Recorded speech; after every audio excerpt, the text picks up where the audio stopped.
When I think about leadership, the word integrity for me never seems to go with that word. I think over the last couple of years, as South Africans being citizens of a country that has certain problems which we're not going to go into right now, we've come to this idea that leadership is not associated to integrity any longer. Sorry if I'm throwing any stones. I don't intend to do that, but that's the situation. The other thing is that when we think about leadership, we assimilate leadership to what our expectations, and our expectations are that we expect people that we put in office on any level, be that at home, at your local mosque or church, to behave the way that they're supposed to, but that doesn't always happen. I brought in celebrity psychologist Charissa Bloomberg to talk about integrity leadership, her concept, her idea, and what that means to all of us when we come back.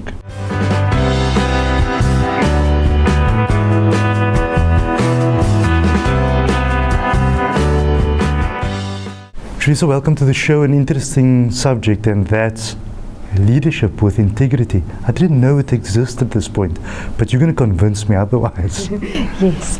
Faizal, thank you so much for having me. I'm very excited to be here. It's nice having you finally. So, but before we talk about all of that, I think that our viewers need to understand who you are, where you've come from. I know that as a psychologist, you probably walked a very long journey because it's a very in-depth study, very philosophical people. So tell us a bit about you. Goodness, in a nutshell, I was first a drama teacher, then I've studied teacher? Yes. Never would have thought that. Yes.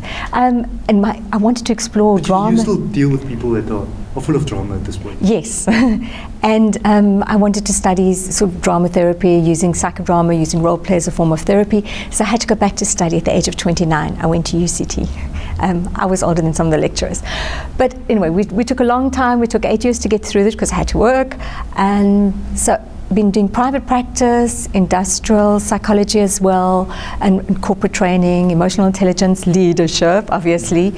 And a long, long road, 19 years, brought me to integrity leadership only recently.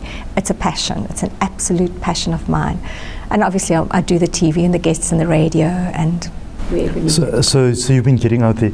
You know, when you said integrity leadership and we started that discussion, it's something that I think struck a chord in me from the point of view that I knew that the back of my mind was saying that it's something that we're missing on all fronts, be that in business, be that at the home front, be that in the political spheres, be that anywhere. The key component missing from leadership is integrity. But when you said integrity leadership, I thought to myself, wow, finally, someone has decided to conceptualize that, put that into some type of set work in my understanding, and discuss that. So I want to start off by saying, or asking you, what do you define as integrity? I know to many people it might come across as a very simple term, but I think that there's more to integrity than what meets the eye. Yes. Faizal, that's well said. You know, we use the word integrity way too loosely. We've got values in a company saying, oh, we value integrity, and people are not understanding what it means, and even worse, we're not understanding how to use it in our everyday life. And my experience with it, I was working with a team and was saying, okay, integrity is part of your values. Right, people, what does integrity mean? Doing the right thing. Okay, how do we apply this every day? I don't know. And I was talking high level. I'm talking from the MD, the exco, all the way down. We did not know this, and everyone loves to throw the word around. So, to answer it, what is integrity? It's a wonderful value, but it incorporates honesty, transparency, and you can correct me if I'm wrong. There's a whole list. Honesty, transparency, doing the right thing when no one's listening, no one's watching, no one's going to praise you, compassion, empathy, professionalism. I like that you mentioned that.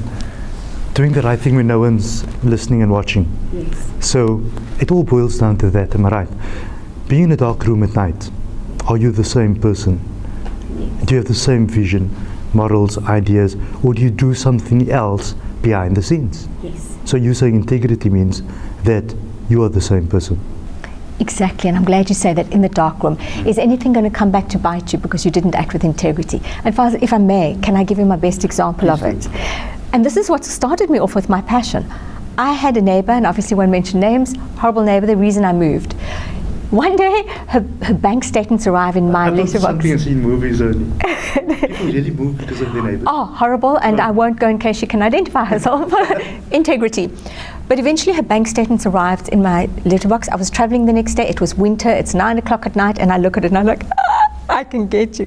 I can open this and I can see exactly what's in your bank. And the other side says, Charissa, you eventually want to train integrity, do the right thing. No, let me open it. She can get another bank statement. Yes. You end up having a conversation. And why this is important, Faizal, is because this was the basis of where my training is going. Should I? Shouldn't I? Should I? Shouldn't I? So I go knock on the door, 9 o'clock, it's raining, very inconvenient, I'm soaking wet, I knock on the door, her dog nearly kills me, and I say, hi, here's your bank statements. And she said, I don't know how it got into your letterbox. Okay. Yeah. Closes the door. So I walk, I'm like, Charissa, you idiot, why did you do that? You didn't even get a thank you. Correct, yes. But you know what? I realized that's the basis of integrity. I slept nicer, I grew 2 inches, I felt good about myself. I did it. Knowing you did the right thing, and it didn't matter if the other person didn't do the right thing. Yes. Because in integrity, are you saying that it's about you doing the right thing? Exactly. So you brilliantly said, it's about you and feeling, and we all know what is intrinsically correct and right. And it's making that decision and knowing that you can sleep at night. Maybe you don't sleep so good because there's debt or there's this, but nothing's going to come back to bite you. Nothing's going to be in the newspapers. You're not going to get an unexpected call and knock on your door. You feel good because you're a role model for that. Do you think that religion, whatever religion you follow, plays an important part in all of that? I think it does. And I was having these discussions with some religious people from different cultures, and they were saying, well, integrity is in our Bible, and I'm not going to get into it now, but it is also part of having your faith. But you're going to go through the ego, superego, and the id issues around that and those balances. Just also doing the right thing. We can say it's biblical. It's being what are the words? Being upheld member in the community. But I think it does go to that. But we're not saying to people, be religious and do that. And we learn this in church, synagogue, or mosque, wherever. We're just saying to do the right thing. It is amazing. It taps into your self-confidence. It taps into who you are. And there's not a lot of us. If we look, none of us, I don't want to say none of us, a lot of us are not having it. There is murder, there's rape, there's horrific things done to animals. I'm a huge animal lover. There's bullying at school. It's starting young. Why are we so ugly to other people? If we have integrity, we wouldn't be doing that. Are you saying at the same time that? So I just want to put this on a timeline of life and human development. Are we looking at integrity from bottom up or top down when it comes to the normal sphere in life? Is it an example set that needs to be followed, or is it something that should be innate in our character? I'm just not sure about all of this. Yes. Faizal, I put this onto Faizal. I put this onto a radio show and we had the whole debate. Does it start with the parents? Does it start with school? Does it start with who's teaching our children integrity? Where's it coming from? And we never resolved the debate. Everybody had an opinion. I'm not sure.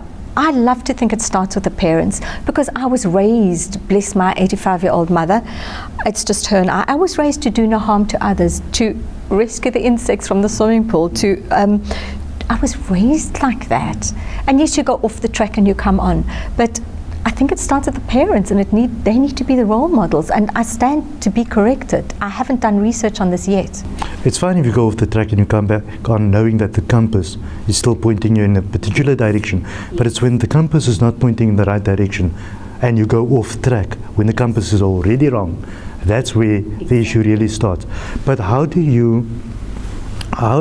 we put this to society that if we're looking at integrity and we are walking around in the supermarket and we're at a Pick n Pay store or ShopRite, whatever that might be, I had to mention both now in case the one calls. So we're in the store and we buy something and the cashier makes a mistake, and you either turn around and you say, the $10 that you didn't charge me, here it is, and so correct your till slip and whatever it might be, or you walk over and say, I just scored $10. You're not going to go for $10, but for some people, I suppose it's a thrill that they scored $10. How do you correlate that? And then you go down and you sit at your table at night and you say, look what government is doing. They're stealing. Exactly. I'm saying, do you as a person sit back and say that I need to to be a person of integrity in the realm that I can be, so that everyone else can be, to have integrity in the realm that they are in.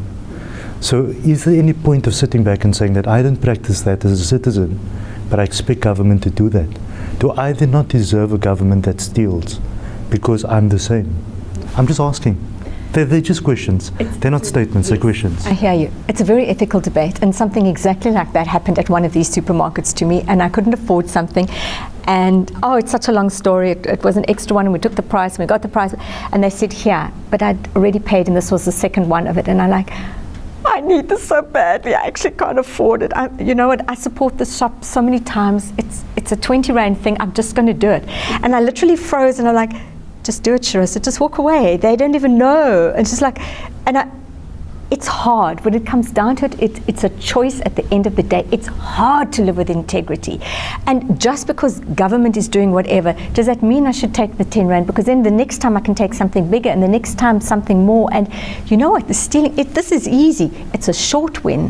What about the long fall when it just escalates?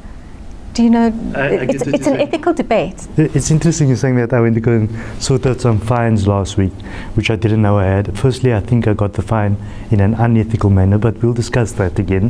And the issue was that as I was walking to the City Hall in Cape Town, I found a drain cover that was off that probably cost the city about 2,000 or 3,000 Rand.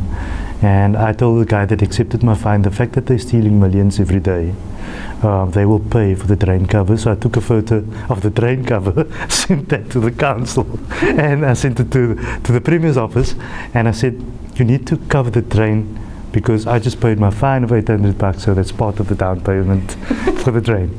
so there's an accountability aspect around all these kind of things. Keyword. Yes. So now that we sort of established the very deeper constructs of integrity, you now bring integrity and you attach that to leadership specifically. But I first want to discuss, what do you define as leadership? Because I think that there's a misconception around leadership in my view. I think that leadership people see as, whenever we talk leaders, we think about the president and his men, whoever they are, in whatever country you are, or we think about maybe the mosque or the church leadership. But you not define leadership on various levels. Yeah. We had this interesting discussion earlier, and your words, you were saying we're all leaders in a certain aspect. So defining leadership, that's a whole nother show, because there's so many different kinds of leaderships, and the power leaderships, and the charismatic leaderships, and the autocratic leaderships, and the do as I say leaders. And but who do you call the leaders? When you say integrity leadership, do you believe that the leader is the head of the household also? Yes. He's the head of the church, he's the head of everything, the business. Yes. So the leaders we're talking about in this episode is not government. It's ordinary people that have roles to play and responsibilities. Exactly. In my training, I target leaders more in the corporate field. But yes, everyone is a leader in their own way. And it starts from being leadership from the inside out. Let's look at ourselves first and be a role model. Because when someone, and we know this, when someone has integrity, they have a huge army that follows them. The word that you can trust the person with integrity creates huge volumes of people who will go to war with you. So you have a huge following when you do walk with integrity, when you are transparent. I'm not sure if I answered your question. Yes. I want to look at two aspects. One is that let's look at leadership without integrity. What do we see as a result from that? Which some people are probably familiar with, but let's just rehash on all of that. And then at the latter part, or in the next episode, we can talk about how you approach leadership training and what the end results of that might be. Yes. But for now, let's focus on what do we currently see looking at different levels of leadership without integrity. Okay. So for 19 years, I do retainers and do work in the corporates. And in 19 years, I've only met one person who's an integrity leader. So what happens when you've got a leader who we can't trust? One. Create one in 19 years. Well, it doesn't matter because it gives me a lot of work to do. One, and that person gave me the wings to fly. Sorry, I need to do something. I need to say government, that ain't you guys. I have an idea of who it is, but it ain't you guys. No, it's not government. Sorry, that's what I'm saying. Not No, government. they need to contact you so that you can train them in leadership. Sorry, man. It's really true. But we'll get to government again. No, maybe not. But no, I was a psychologist in working in construction. So for the last 6 years, but even before that, and we know that they're known to be very angry and very, a lot of them, but let's be careful what we say. So this person actually comes from that background. But recently, I've worked with someone who hasn't got that. So what that does is it creates chaos and it creates a toxic environment all the way down. Because we have our leader or our MD saying something, and what goes on behind the back, do you think you can trust them? Do you know what they said? I don't know if you can, let's just wait and see. Oh, they've lied before. Everybody gossips because it is corridor talk. It creates chaos down when we cannot trust our leader because he isn't authentic. And because he says, hello, I thought we got rid of that person. Why are they still there? I've literally heard people say that. Or say, hi, how are you? When are we firing them? Yeah. Yeah. But doesn't this go one step deeper? Doesn't it go to the step of the individual? Because the funny thing is, and I'm going to relate a quick story to you. So we go out on a specific religious days, and everyone says, you've got to take that guy's hand, you must greet them, and them, and them, and the other. But so everyone walks around shaking hands in the room. But the one guy is an absolute imbecile that doesn't belong in your life at all, that you hate, doesn't look at you, messes up in your life. I'm just giving you an example. Yes. I understand that people do things from a diplomatic point of view, but Charissa, I'm going to tell it to you outright. I think that I'm not being honest to myself by saying, how are you doing? But the minute I turn my back and say, is this guy just not dead yet? I mean, where do you draw the line on integrity then? Because personally, I say that if that's your thoughts, then I'm very sorry, but that's the way I feel. I'm not going to smile and say, how are you doing, guy? It's just not going to happen. I can answer that personally. For me, what you see is what you get. I'm not going to smile sweetly. Yes. I'm not going to smile sweetly and then walk away and think, idiot. It's just not right and it's not congruent. Yes, you can smile sweetly from a distance, but you don't. Yes. I mean, what's the point we're going on in our head and being ugly and defiling them in our mind? That's not integrity. Recently, I was also in a situation where in gatherings, certain people are called on stage and people say, I just want to say that the Honorable X, Y, Z and the other.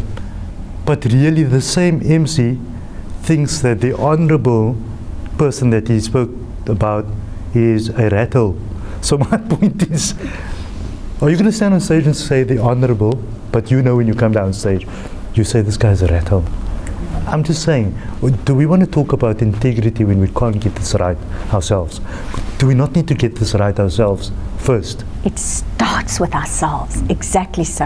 And we can't be saying honourable when we know maybe he's having an affair. I mean, but there are certain things that we've got to say in the media and be careful of that. But it's got to come from ourselves. But the sad thing is, Faizal, is that we're not even sure how to do that. And even though I've looked into this topic, I've researched it, it's a struggle every day to maintain that. You've got to watch what you say, you've got to watch you don't offend someone. Every decision that you make, you've got to think through that you don't, what is the right thing. It can be very tiring to do, but at the end of the day, it's amazing to be a role model for it. But it's a hard work, and maybe that's why people don't want to do that. Well, Charissa, looking at some of the other consequences of an environment where we don't have leadership with integrity, what are some of the other consequences? We understand that from a political point of view, we see coffers being emptied, and that could happen in businesses too. Yes. We see promises not being delivered. We see many things. But in our normal home environment and residential environments and interpersonal relational environments, how do we see that playing out when people don't have integrity within the leadership space that they occupy? Let's go to the corporates and then the personal. In the corporates, when we don't have that, you have loss of productivity, loss of profits, the best people are leaving, the dead wood, as we say, the rot, the ones who you want to get rid of are staying, lose business. You can never recover once trust has been broken. And your people are building your relationships. It's complete toxicity on that one. Complete toxicity, well said. Right, in our personal home, it just means, I've said earlier, because relationships is my thing, people are having affairs, we're dishonest, lying to our partners, we're doing things online, we're not communicating authentically. It's huge. It just impacts in every single area of our life. Isn't that a stressful life? It is, because you've got to maintain that. And I don't understand, I love to be honest to the point that I can actually be quite rude being honest. But people recover far better from being honest than they do round the mountain, just handed it over. Why have we lost integrity? And it's a topic I think I'd love to research further, because it's not just us in South Africa. We keep thinking it's us. It's everywhere in the world. I think it's a global phenomenon that we have declined from a model, a social model perspective, and that I think that maybe religion plays a role in that, and I think that the media plays a role in that, social media plays a role in that. So I think the world has changed. So I think we're on a downward spiral when it comes to these kinds of things in society. Moral decay, moral rot, it's a horrible word. But I think that's what it is, and it's starting very young, and I'm most concerned, and that's why it's my passion. I don't know what I'm going to do, but I want to just, you can't, I don't know if you can, here's the thing, Faizal, I don't know if you can actually teach someone integrity. So my training will more aim to uplift them, motivate them, excite them, and help them understand what level of integrity maybe they are sitting on. So that we can just look inside ourselves and say, hey, I think I can work on this maybe a little bit. On the next episode, I really want to focus with you on that particular matter of how do we take people. I think that we've exposed people to the very constructs of integrity, the very definitions of integrity, and the importance of integrity, because in summary, what I understand about what you are saying is that when integrity is missing, we are going into moral decay. And when we have societal and moral decay, along with that comes a very stressful life of ducking and diving, all kinds of things. So if you look in your corporate world, anybody that doesn't have integrity from an operational point of view, let's say we have a financial officer at the business and he's busy stealing, everyone else is going to suffer the brunt of all of that. Exactly, it impacts on everyone. Yeah, we'll all be sitting in the exact same spot 10 years down the line, if not further backwards. So we understand the consequences of all of that. What I find very interesting is the fact that you have gone into, or rather identifying, that to try and solve humanity's problem, integrity might be a very deep aspect. If you can just touch on that for a moment before we end this episode and pick up on the next episode about how you plan to do all of that. So rephrase the question. My head's thinking, I must tell you this, I must tell you that. What about that? Sorry for that. Passion now. Yes. So I think I just want you maybe to touch very quickly in 2 minutes on the issue of the decline again, and how are we going to turn that around, because you've identified that integrity is a key part to solving the world's moral decline. That's a huge statement, yes. I think, Faizal, in 2 minutes, let us look at ourselves. It starts with ourselves. For us to be role models, let us do some self-reflection. It's not difficult to do. Let us sit and say, which area of my life can I improve? Where can I be better? How can I wake up and be a better person? Because I'll feel better about myself. My children will see it. My colleagues will see it. What can I improve on myself? Where shall I start? Because for me, I'm passionate about it and I want other people to see it. We can improve our lives, and we're going to feel so amazing when we do that. They say that the truth only has one version. There's no other versions. It is the false and the lies and the wrong that has many versions. But when you speak the truth and it has one version, they know that there's nothing more to protect and hide and duck and dive and run away from. And that, I'm not sure if we're connecting our audience to the fact that that could be defined as blissful living. That when you speak the truth and you live with integrity, you're releasing yourself of lots of demeanors that might happen down the line. Exactly, and it's horrible to think, sorry to interrupt, it's horrible to look over your shoulder. It's horrible to think, when is the letter going to come? When are they going to find out about this? When am I going to get the knock at the door? When am I going to be sued? When is it going to be in the newspaper? When am I going to get fired? I don't know how people can live with that stress. It's bad enough we're living with financial stress, emotional stress, relational stress.